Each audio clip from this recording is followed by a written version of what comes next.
Hello everyone, কেমন আছো সবাই? আমি তো ভালোই আছি। তো আজকে আসলাম তোমাদের সাথে কিছু কথা শেয়ার করার জন্য। তো এই যে দেখো, লিচুর সিজন চলে এসেছে, আর কম বেশি এই ফলটা সবাই পছন্দ করো। তো শুনেছি এবছর 12টা বাচ্চা মারা গেছে লিচু খেয়ে।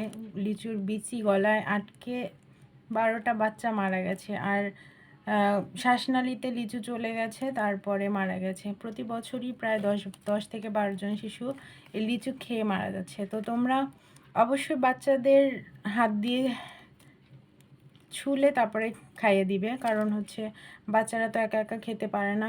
আর এটা হচ্ছে গলায় শ্বাসনালীতে চলে গেলেই দেখো কি অবস্থা হচ্ছে।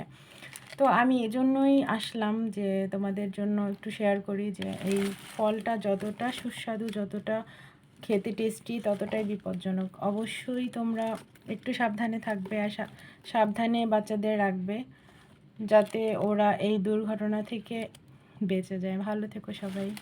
আর লিচু তো আমার খুবই ফেভারিট, আমার বাচ্চাদেরও খুব ফেভারিট। বাই।